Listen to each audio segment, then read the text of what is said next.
హిమాలయాల్లో మరోసారి భూకంపం వచ్చింది. టిబెట్, నేపాల్ సరిహద్దుల్లో ఎవరెస్ట్ శిఖరానికి సమీపంలో ఈ భూకంప కేంద్రం ఉన్నట్లు తెలిసింది. 7.1 మ్యాగ్నిట్యూడ్తో భారీ భూకంపం రావడంతో నేపాల్, ఉత్తర భారత్, టిబెట్ ప్రాంతాలు వణికిపోయాయి.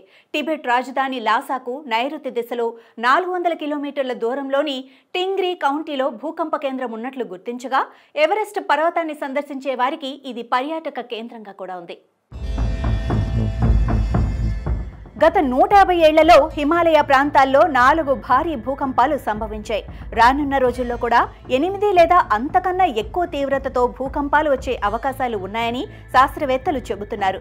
ఈ ప్రాంతంలో Indian tectonic plate, Asia tectonic plate ముందుకు వెళ్తోంది. భూ అంతర్భాగంలో ఈ ఘర్షణ ఫలితంగా భారీ భూకంపాలు సంభవిస్తూ ఉంటాయి.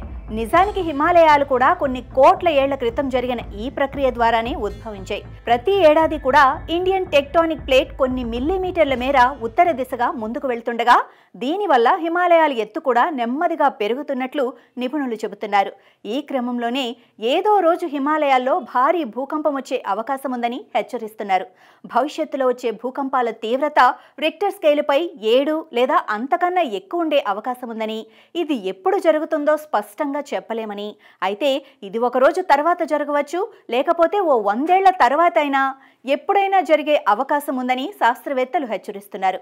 1897లో షిల్లాంగ్లో, 1905లో కాంగ్రాలో, 1934లో బీహార్, నేపాల్లో, 1950లో అస్సాంలో సంభవించిన ప్రకంపనలతో సహా గత 150 ఏళ్లలో హిమాలయ ప్రాంతంలో 4 భారీ భూకంపాలు నమోదయ్యాయి.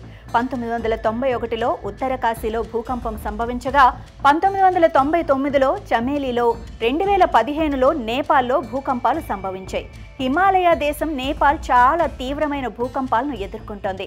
2015లో నేపాల్లో 7.8 తీవ్రతతో సంభవించిన భూకంపం వల్ల దాదాపు 9,000 మంది మరణించగా 22,000 మందికి పైగా గాయపడ్డారు. 6 మిలియన్లకు పైగా గృహాలు ధ్వంసమయ్యాయి.